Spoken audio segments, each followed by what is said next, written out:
Mga kabutingting, mayroon tayong tanggap ngayon, no? Maliit lang siya pero ang kanyang issue ay plug-in natin. Plug-in. Wala siyang power, mga kabutingting.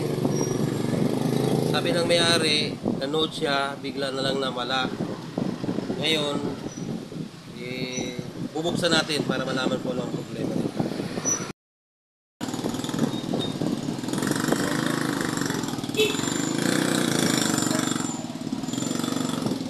Karungis.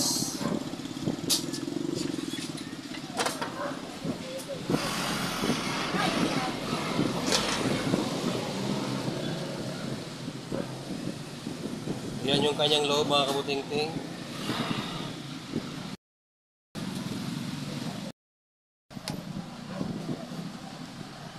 At ito ang kanyang loob.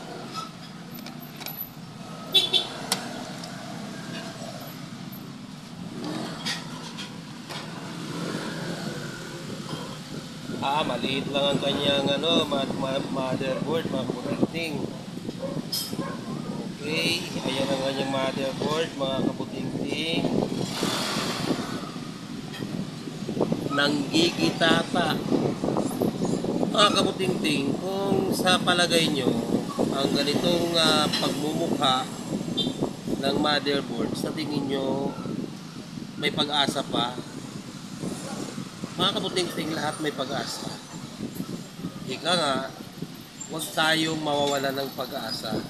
At ang TV nito, hindi pwedeng mawala ng pag-asa. Voltage measurement tayo, mga kabutingting.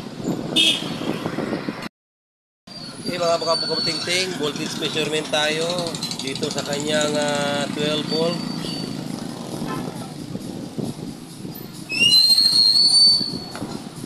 Ayan, mga kabutingting, mayroon siyang 12 volts, oh. At dito sa kanyang memory, wala siyang power, wala rin dito, at wala rin dito, wala rin dito. Ayun, dito, mga kabutingting, mayroon siya, oh.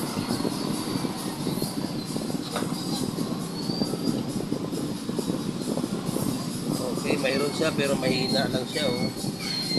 Tapos dito sa kanyang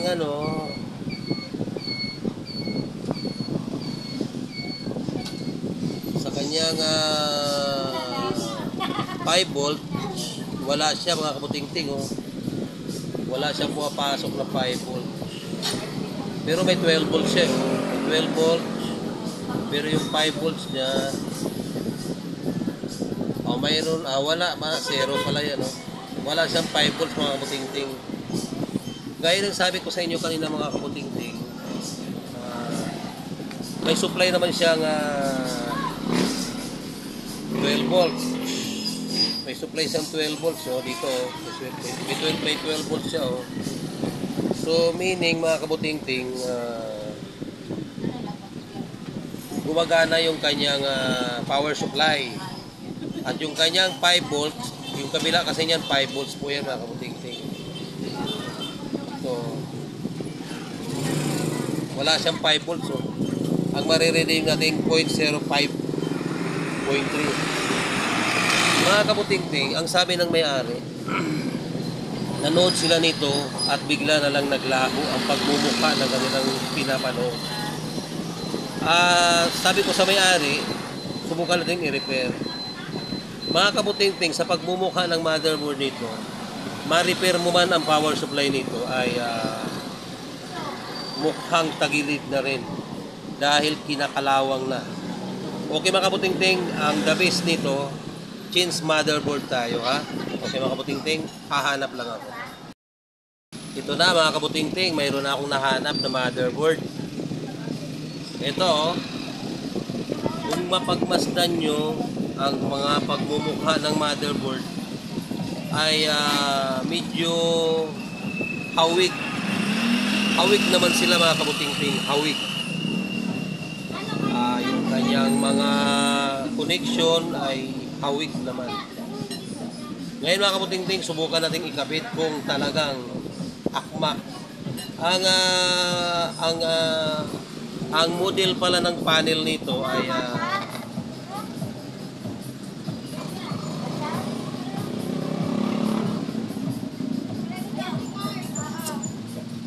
ayan mga kabutingting, oh. M170, 17 inches. Ang board na ilalagay natin, ito ay mga stock ko sa aking mga kahadihiro. Nakatago ito mga kabuting sa aking mga kahadihiro. At kung kinakailangan gamitin ay pwede natin gamitin. May nakalagay po sa mga kabuting 17 inch. Ibig sabihin para lang ito sa 17 inch na TV. At gaya ng ating nakikita, ang model ng TV ito ay 17 inch. Okay mga kabuting-ting, isasalpa ko muna at nang malaman natin kung ang motherboard na galing sa aking pinaglumaang baul ay uubra sa TV na ito. Ito na mga kabuting-ting, naikabit ko na yung motherboard na pinalitan natin. Ayun siya, oh. Nakahilata na sa tabi-tabi kasi wala na siyang silbi, oh. Ano na siya eh, corroded na yung pagmumukha ng kanyang mga piyesa. Okay, ito na yung kinabit natin. Plug in natin nang malaman natin kung siya ay mabubuhay pa. Okay mga kabuting-ting, may power na siya, oh.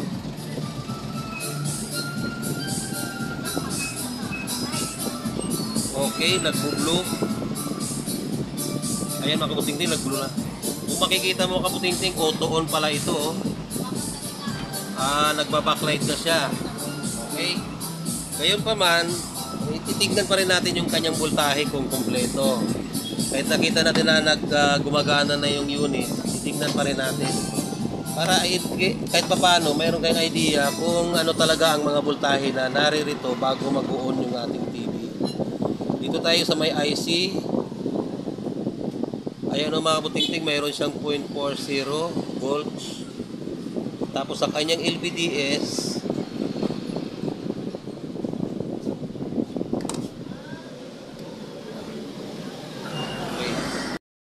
okay na mga kabuting-ting, mabalik tayo.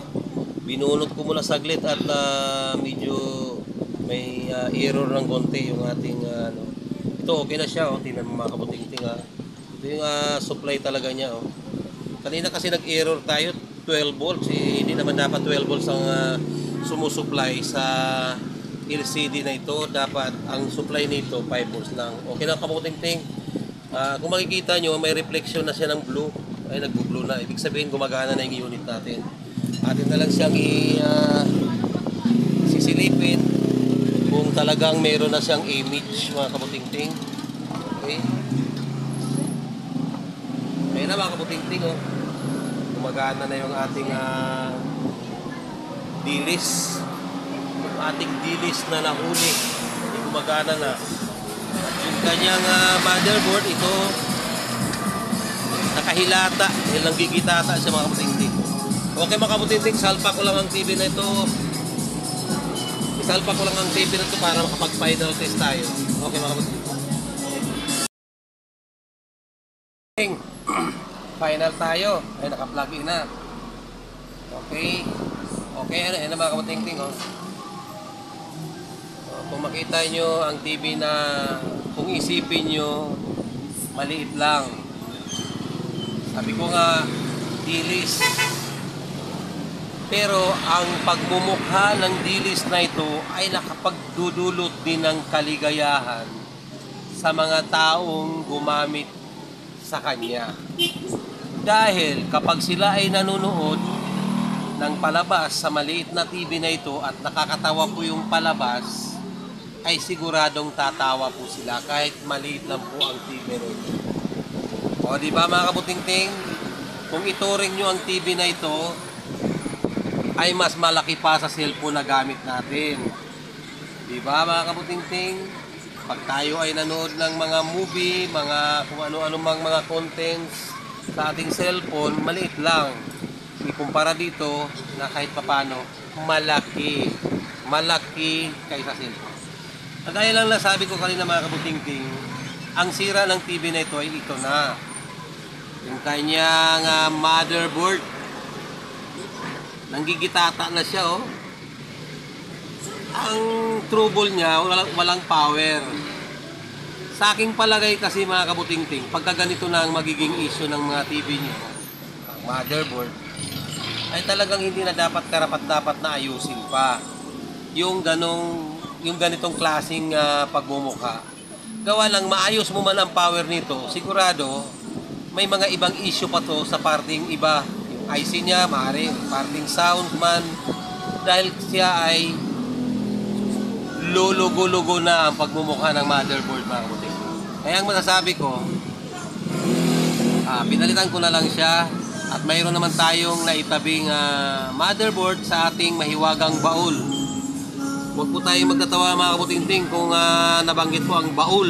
Yung baul kasi mga kabutingting sa mga matatandang kasabihan, mga kahon niya na pinagtataguan ng mga gamit. Tayo naman, ang mahiwagang baul, sa salitang English mga kabutingting, ang mahiwagang baul ay kahadihero sa English. Pina-English lang pero baul din po yun mga kabutingting. Doon tinatago ang mga pera ng mga mayayaman sa kahadihero. Tayo namang hindi mayaman, sa mahiwagang baul natin ilalagay ang ating mga ganitong tanging yaman natin na kapag ito'y ating nagagamit ay nagiging pera din naman. Okay mga kabutingting, hanggang dito na lamang at kung may nagustuhan man kayo sa aking paggawa ng TV na maliit na ito, maski maliit man ito sa inyong paningin ay nakakatuwa rin. Please subscribe, like, and share my YouTube channel. Marami pong salamat.